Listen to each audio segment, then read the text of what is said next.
अस्सलाम वालेकुम जी, मैं हूं फराह इकरार। आप सब देख रहे हैं मेरा YouTube चैनल वही दुआ और उम्मीद कि आप जहां कहीं हो बिल्कुल खैर खैरियत से हो। आज मैं दुआ ज़हरा के हवाले से बात कर रही हूँ। केस की अगली डेट 20 तारीख है, लेकिन पिछले कुछ दिनों में हमने देखा, मेरी नज़रों से बहुत सी चीज़ें गुजरी जिसमें दुआ ज़हरा और ज़हीर का इंटरव्यू भी था। मैंने ज़हीर को बोलते हुए काफ़ी अरसे के बाद सुना, वरना वो बहुत कम गुफ्तगू करते हैं। फिर कुछ सहाफ़ी बिरादरी के लोगों ने भी उनसे बातचीत की, अपना पॉइंट ऑफ व्यू भी दिया। उन सबको मैंने देखा, उस पर मैं कुछ बात करना चाहती हूँ। कुछ सवालात हैं, कुछ चीज़ें हैं जो कि जवाब तलब हैं।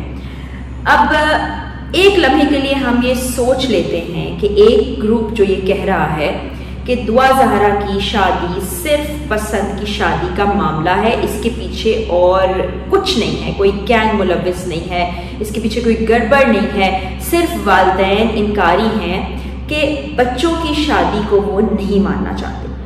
अब एक लम्हे के लिए हम मान लेते हैं कि ये बात 100% दुरुस्त है, लेकिन इस बात को दुरुस्त मानते हुए भी ऐसे बहुत से पहलू हैं जिन पर बात करना ज़रूरी है। ऐसे बहुत से सवालात हैं जो सबके ज़हनों में हैं, बशमूल मेरे।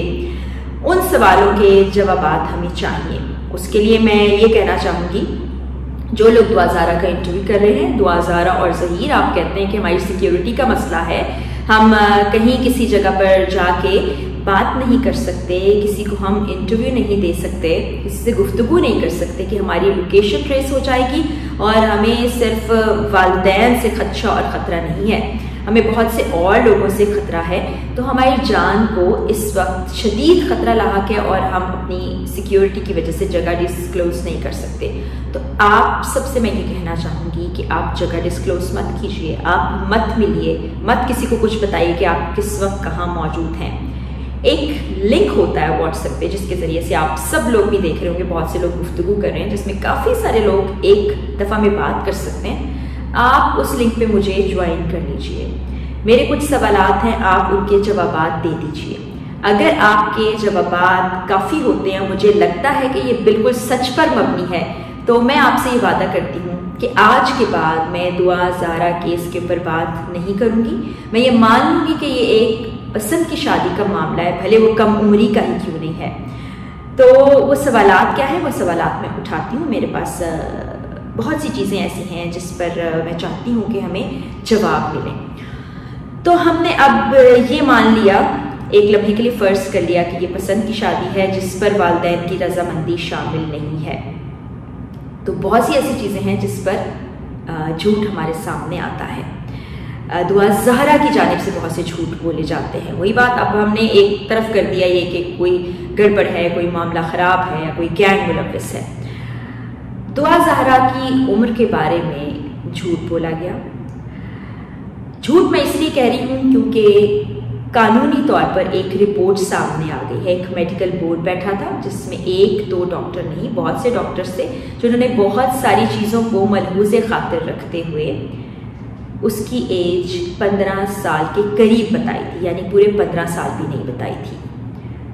तो इस बारे में क्यों लोगों को मिसगाइड किया गया, मिसलीड किया गया? अगर दुआ इतने साल की थी, उनकी उम्र इतनी ही थी, तो फिर सच बोला जाता और यही कहा जाता कि ठीक है, हम कम उम्री में आ गए, जैसे आप अभी कह रहे हैं हमसे गलती हो गई, कुछ इक़दामात हमसे गलत हुए, लेकिन हम गलत नहीं है, हमने अच्छा इक़दाम ये किया कि हमने निकाह किया। तो ये पहली बात। मेडिकल बोर्ड की रिपोर्ट को आप चैलेंज कर रहे हैं। पिछली रिपोर्ट कलअदब हो चुकी है, उसकी कोई हैसियत कायम नहीं रही।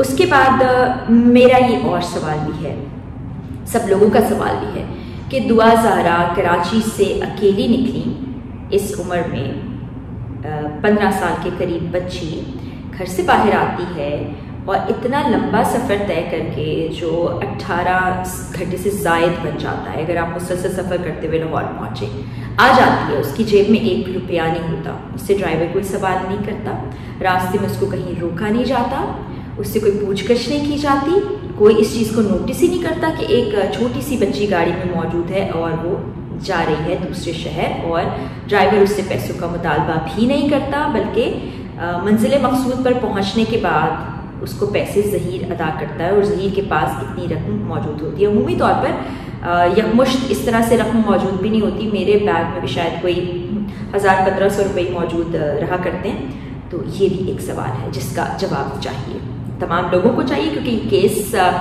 जो है पूरे पाकिस्तान से बाहर भी जो मौजूद हैं देख रहे हैं और बड़ा ही इस वक्त अहमियत का हामिल है। उसके बाद जो इंटरव्यूज़ मैंने रिसेंट टाइम्स में सुने उसमें ज़हीर ये बता रहा है कि हम रिश्ता लेकर जा रहे थे दुआ ज़हरा के घर। दुआ ज़हरा की वालदा ने मारपीट की दुआ ज़हरा से और उससे उसका जो आईपैड था या फ़ोन था जिसके ज़रिए से वो राबिते में थी ज़हीर से, उससे ले लिया। अब ये बताते हैं कि सिंध में कहीं सक्खर या हैदराबाद के करीब इनके कुछ रिश्तेदार हैं, ये वहाँ रुक गए और इंतज़ार करते रहे कि हम वापस जाएं। अब उस दौरान राबिता कैसे मुमकिन हुआ? जब दुआ ज़हरा से उसका फ़ोन और आईपैड ले लिया गया था तो ज़हीर तक इत्तला कैसे पहुंची? और फिर आप कहते हैं कि हमारी CDR जो है सब जगह फैला दी गई है और इस बारे में सवाल किए जा रहे हैं। तो ये वो वक्त है जब हम रिश्ता लेकर गए थे। अभी आपको मालूम होगा कि मैंने पुरानी वीडियोस में भी अपनी जिक्र किया था कि जिस दौरान दुआ ज़हरा घर छोड़ के लाहौर के लिए रवाना हुई, उस वक्त की CDR कोर्ट ने कहा जल्द से जल्द पेश की जाए ताकि पता चल सके कि उस वक्त ज़हीर और उसकी फैमिली वाले कहाँ मौजूद थे। तो कोई तो खदशा और ख़तरा है ना जिसकी बुनियाद पर ये पूछा गया। तो इसको एक्सप्लेन कीजिएगा, इसका जवाब भी हमें चाहिए। फिर ये बड़ी पर्सनल चॉइस होती है कि आप किसी भी शख्स को, किसी भी ग्रुप को, कुछ लोगों को आप इंटरव्यू दें या ना दें। ठीक है, आप इंटरव्यू देना नहीं चाहते, कोई फ़र्क नहीं पड़ता, लेकिन आपको वही कहा है कि लाइव सेशन में आके आप इन बातों का जवाब दे सकते हैं या अपनी किसी वीडियो के ज़रिए भी दे सकते हैं। अब ज़ुनैरा माहम जो है, मैं पहले भी अपनी वीडियोस में कह चुकी हूँ कि मेरे लिए काबिल एहतराम है, वो भी खातून है। वो कहती हैं कि मेरा एक स्टांस है। आज उन्हीं की स्टांस के बारे में हम बात करें। वो कहती हैं कि ये पसंद की शादी है और दुआ और ज़हीर मेरे भाई और भाभी की तरह से हैं और मैं चाहती हूँ कि वो ज़िंदगी खुशी खुशी गुजारें, कोई मसाइल पैदा ना हो। तो ज़ुनैरा, आपसे भी मेरा सवाल ये है कि जब आपको दुआ की उम्र के बारे में मालूम था तो आपने ये गलत इन्फॉर्मेशन लोगों तक क्यों पहुंचाई? आप कहती हैं ना कि बाकी लोग गलत इन्फॉर्मेशन दे रहे हैं, मिसगाइड, मिसलीड किया जा रहा है, और आप कह रही हैं मेरे पास बहुत हक़ाइक़ भी हैं, सबूत भी हैं। आप ये भी कहती हैं कि पुलिस मेरे साथ राब्ते में थी, एजेंसीज मुझसे मदद ले रही थी। तो फिर इतनी अहम बात जहाँ से नुक्ता एतराज़ शुरू होता है वो आपने लोगों से क्यों शेयर नहीं की? क्यों ये दुआ की उम्र के बारे में आप गलत बताती रही? फिर आप बड़ी बहन अपने आप को कह रही हैं और उनको बड़ा ओन करती हैं दोनों बच्चों को, बड़ी अच्छी बात है। आप ये भी तो कर सकती थी कि आप उन बच्चों को उनके वालिदैन से मिलाने की कोशिश करती, जैसा कि हम कोशिश कर रहे हैं। मैंने भी अपनी तरफ से बहुत कोशिश की और फिर मुख्तलिफ राय इसमें आ जाती है। एक तरफ आप कहते हैं दुआ और ज़हीर के हम अपने वालिदैन को मैसेजेस करते हैं, वो हमसे मिलना नहीं चाहते, वो जवाब नहीं देते, वो मैसेज सीन कर लेते हैं लेकिन उस पर कोई रिस्पॉन्ड नहीं करते। दूसरी तरफ आप देखिए, जब अदालत में आप जाते हैं, आपकी वालदा एक झलक देखने को तरस रही होती हैं और आप उनकी तरफ नज़रें उठाकर नहीं देखती, आप उनसे मिलना नहीं चाहती। दूसरी तरफ आप अपनी वीडियोज़ में ये बातें करती हैं दुआ ज़हरा। तो ये तो फिर खुली मुनाफकत है ना। फिर आप कभी कोई बयान दे रही है, कभी कोई बयान दे रही हैं, ये तो फिर सच्चाई ना हुई। सच्चाई क्या है वो भी ज़रूर बताइएगा।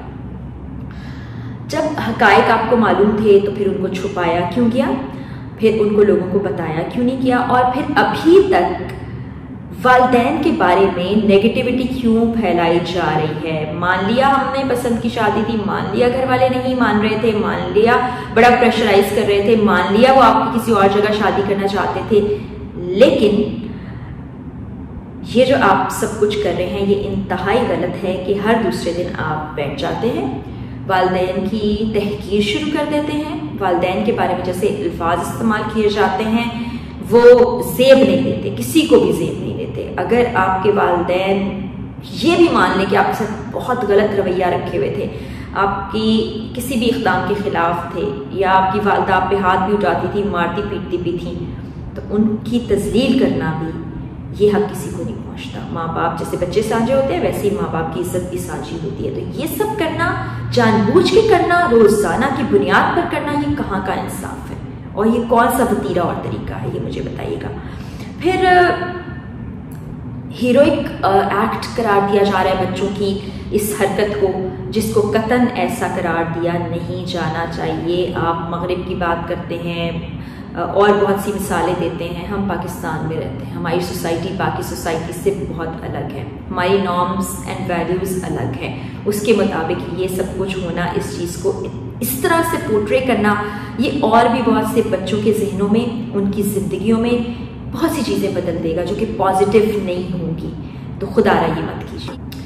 अभी हो ये रहा है कि माँ बाप पर कीचड़ उछाला जा रहा है, मुकाबलेबाजी की एक फिजा कायम कर दी गई है कि जैसे नीचा दिखाना है, कुछ ना कुछ करना है। आप कहते हैं जी वालिदैन झुक जाएं, वो उधर से आप कहते हैं कि वो हमें माफ़ नहीं कर रहे, दूसरी जानिब आप भी ढिठाई का मुजाहरा करते हैं। फिर कोई आपके बारे में कुछ बात कर रहा है तो उनके लिए जो अल्फाज इस्तेमाल किए जाते हैं, देखें यूट्यूब का प्लेटफॉर्म सबके लिए है। मैं भी यूट्यूब पर वीडियोस बनाती हूँ, हमारे बहुत से और सहाफ़ी भी बनाते हैं। कुछ लोग ऐसे हैं जो सहाफ़त से उनका ताल्लुक नहीं है, वो भी वीडियोस बना रहे हैं, यूट्यूबर्स हैं, व्लॉगर्स हैं।